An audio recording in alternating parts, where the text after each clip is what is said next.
são belos os pés do mensageiro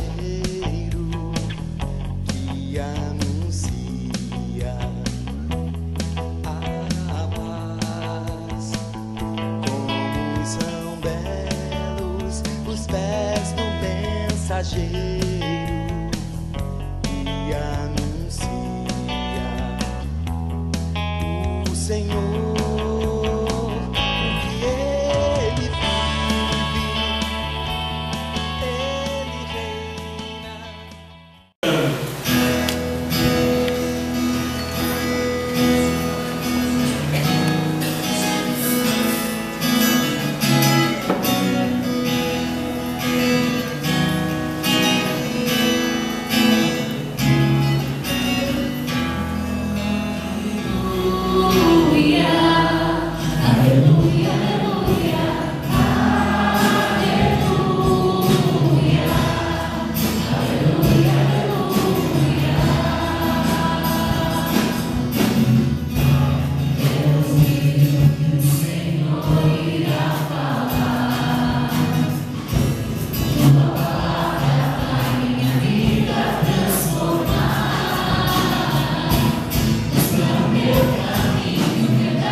Esteja convosco.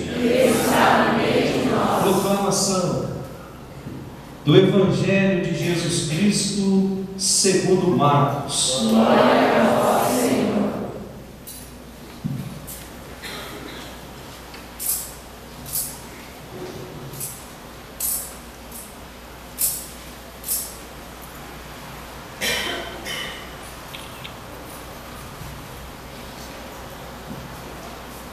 Naquele dia, ao cair da tarde, Jesus disse a seus discípulos: vamos para a outra margem. Eles despediram a multidão e levaram Jesus consigo, assim como estava na barca. Havia ainda outras barcas com ele. Começou a soprar uma ventania muito forte, e as ondas se lançavam dentro da barca, de modo que a barca já começava a se encher. Jesus estava na parte de trás, dormindo sobre um travesseiro. Os discípulos o acordaram e disseram: Mestre, estamos perecendo e tu não te importas? Jesus se levantou e ordenou ao vento e ao mar: Silêncio, cala-te. O vento cessou e houve uma grande calmaria. Então Jesus perguntou aos discípulos: por que sois tão medrosos? Ainda não tendes fé? Eles sentiram grande medo e diziam uns aos outros: quem é esse, a quem até o vento e o mar obedecem? Palavra da salvação. Glória a vós, Senhor. Podemos sentar.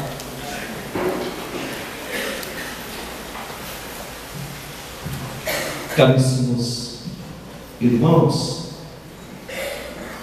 nós estamos meditando as leituras do 12º domingo do tempo comum. Já é de conhecimento nosso que a nossa igreja apresenta ao longo do ano 34 domingos do tempo comum, para que nesses 34 domingos nós caminhemos movidos pela esperança. É por isso que a cor litúrgica é verde, dizendo que nós estamos caminhando na esperança, mas caminhando com uma certeza: Deus caminha conosco. É o tema dessa liturgia, desse 12º domingo do tempo comum, que vem nos dizer exatamente isso. Ao longo de toda a nossa história, ao longo de toda a nossa caminhada, Deus caminha conosco. Nós não caminhamos sozinhos. Deus vai ali ao nosso lado, apontando o caminho certo, porque Ele nos ama com amor de Pai.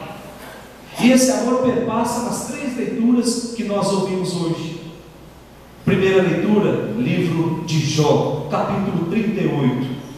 É engraçado que o livro de Jó tem 42 capítulos. E hoje foi proposto já o finzinho do livro de Jó, lá o capítulo 38. Mas o livro de Jó como um todo é um grande clássico da literatura universal. Uma beleza literária extraordinária, que leva o ouvinte a refletir sobre diversas coisas, sobre a sua postura diante da grandeza de Deus. Leva o ouvinte a refletir sobre o sofrimento do homem justo, sobre a atuação de Deus na história. Meus irmãos, o que é que contém o livro de Jó? Qual é a história de Jó? Nós sabemos, desde a época da catequese, a história de Jó é a história de um homem justo, que foi atingido por um vendaval de desgraças na sua vida, que lhe tiraram tudo. Tirou a família, tirou os bens, tirou os amigos, tirou a saúde. Então Jó começa a se questionar qual é a origem do sofrimento. Por que é que o homem, quanto mais justo aparenta ser, mais sofre? Aí Jó passa o livro todo tentando decifrar isso. Começam os amigos a explicar para Jó qual era a origem do sofrimento. E os amigos de Jó diziam o seguinte, explicando a partir daquilo que era a teologia oficial: a origem do sofrimento está no pecado. Se o homem peca, se o homem sofre, é porque o homem pecou. Então, se Jó estava sofrendo, é porque Jó havia pecado. Tentam empurrar isso goela abaixo de Jó. Mas Jó não aceita essa explicação.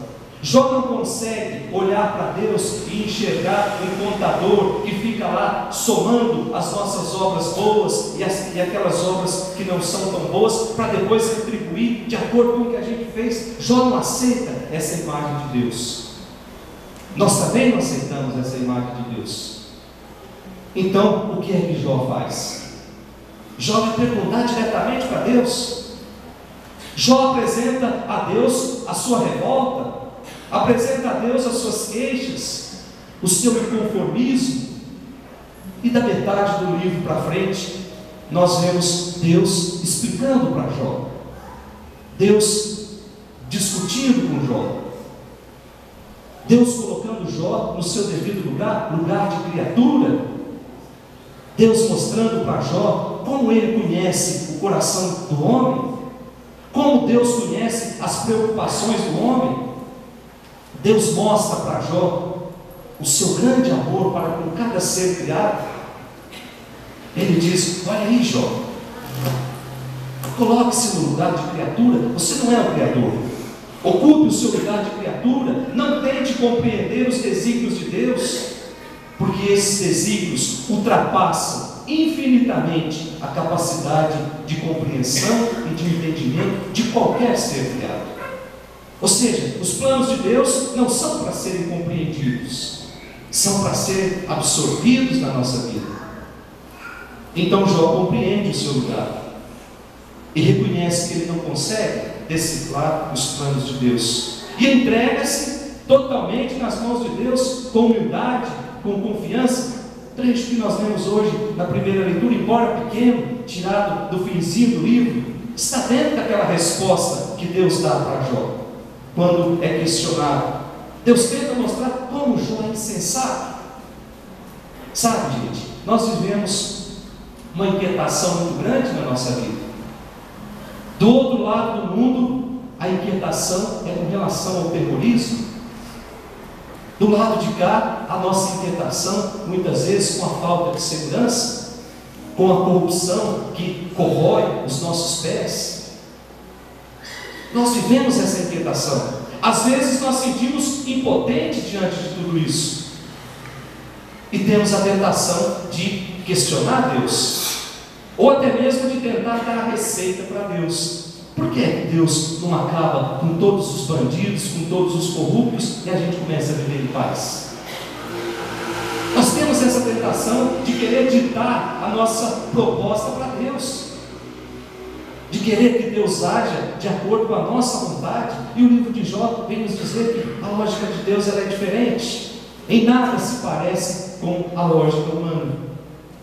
Então só nos resta uma coisa, meus irmãos: reconhecer a nossa pequenez diante da grandeza que é Deus, e nos atirarmos confiantes nos braços de Deus, mesmo que nós não compreendamos, mesmo sem entender totalmente o que Deus tem guardado para cada um, para cada vida, mas confiar, entregar-se inteiramente em Deus.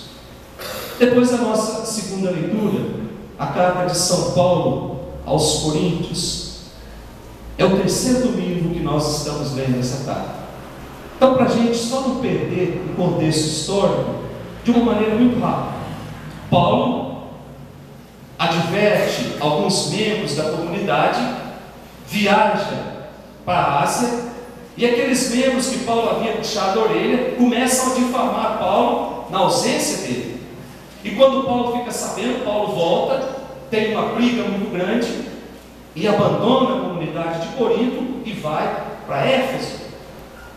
Passado algum tempo, o amigo de Paulo, chamado Tito, vai até Éfeso e diz: há possibilidade de um recomeço. Eles pensaram muito bem e viram que eles estavam errados quando difamaram. Então Paulo escreve a segunda carta, da qual nós estamos lendo há 3 domingos.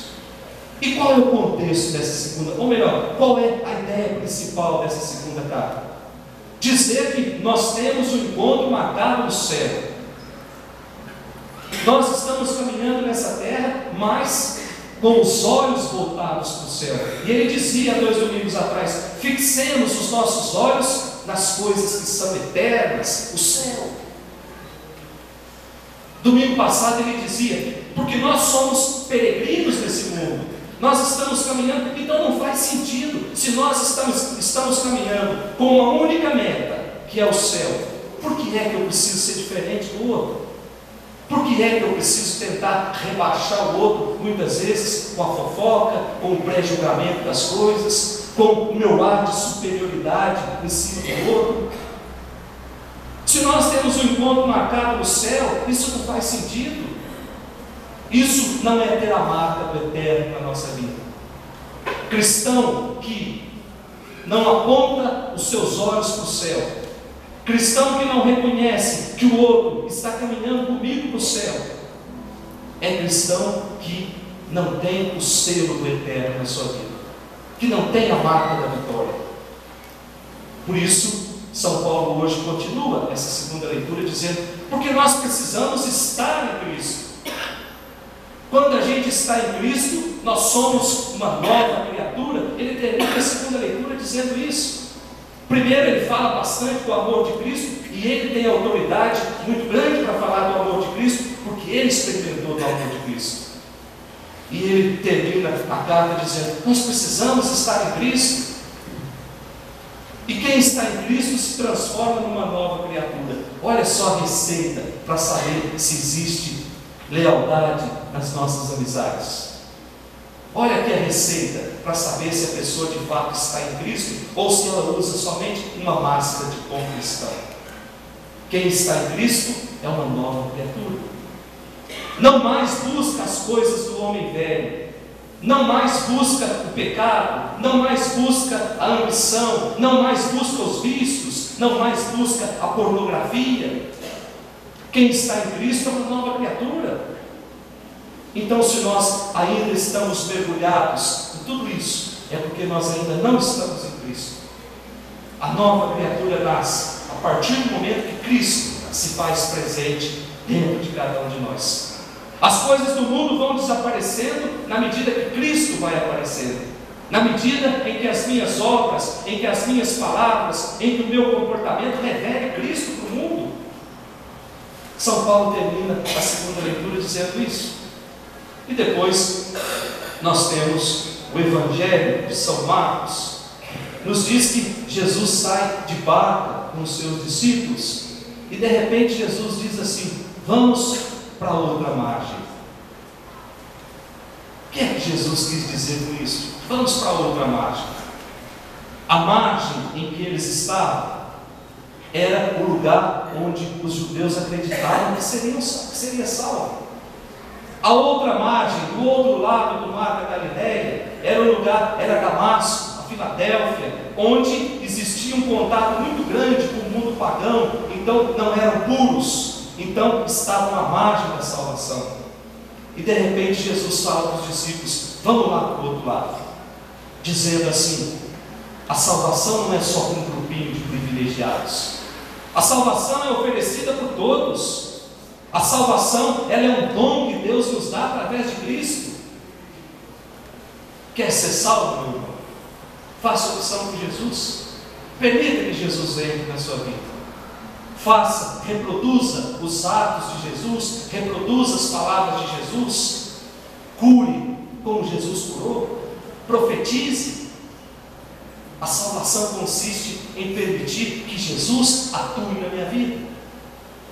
Então Jesus estava dizendo: a salvação não é só para um grupinho que se acha os santos, mas para aqueles que estão dispostos a acolher. E quem foi a primeira pessoa que experimentou da salvação da sua vida? Senão Maria Madalena.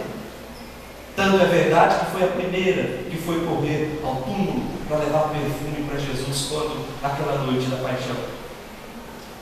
Experimentou dessa vida nova. E de repente diz o Evangelho que começa umas ondas muito fortes, uma ventania muito grande, e as águas começam a entrar dentro da barca.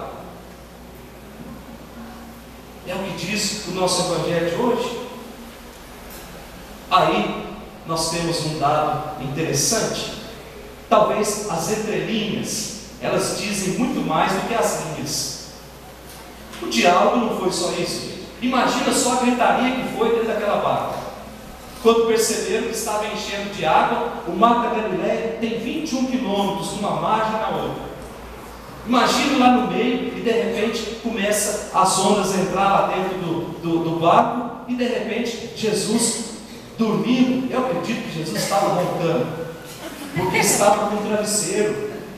Não é? O evangelista fez questão de dizer que ele estava com um travesseiro, para dizer que estava dormindo confortavelmente dentro de um barco. Aí de repente os discípulos vão até lá: ô Jesus, faça um favor, aqui está tudo afundando e você aí dormindo. E o que é que Jesus faz, gente? Senão Jesus não briga com ninguém. Jesus levanta, acalma o mar e depois dá a bronca aos discípulos. Bando de... O que ele fala? Bando de medrosos. Bando de gente sem fé. Meus irmãos, isso pode ser para nós hoje. Jesus está na nossa barca. Por que é que a gente ainda tem medo? Por que é que a gente muitas vezes questiona a ação de Deus na nossa vida? Mesmo que Jesus esteja lá no seu travesseiro, mas Ele está dentro da barca, a certeza que Ele está junto conosco nos impulsiona para entrar no mar da história, para entrar nesse mundo. Muitas vezes que as ondas vão tentando engolir a nossa barca, que se chama família, a nossa barca que se chama igreja. Não precisamos ter medo. Ele acalma a nossa vida, mesmo que nós não compreendamos a sua atuação. Ele acalma os ventos que sopram contra a nossa família. Ele acalma as tempestades que muitas vezes sopram contra o nosso coração. O Espírito de Deus está agindo, meus irmãos, passo a passo na nossa vida, acalmando aquilo que muitas vezes o mundo já bagunçou na nossa vida.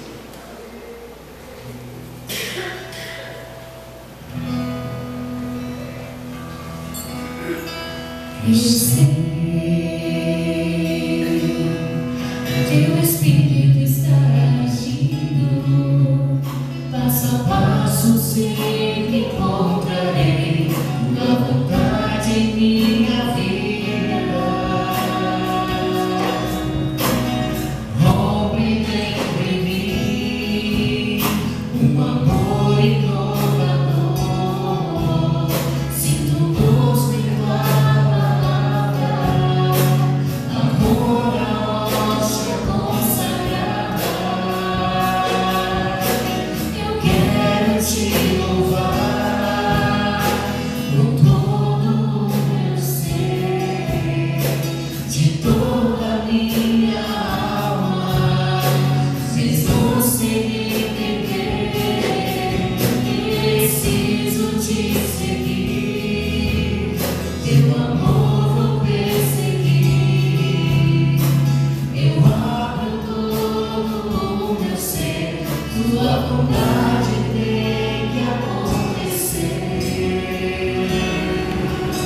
Hoje, como Jó, na primeira leitura, nós somos convidados a nos entregarmos confiantes nas mãos do Pai. O Pai nos ama. O Pai quer construir uma história de amor com cada um de nós. O Pai insiste em construir a história de amor. Mas para que essa história aconteça, eu preciso ter a ousadia de me entregar confiante nas mãos de Deus. Eu não preciso compreender muita coisa. Eu não preciso de um tratado que me explique qual é a atuação de Deus na minha vida. Eu preciso é permitir que Deus age na minha vida.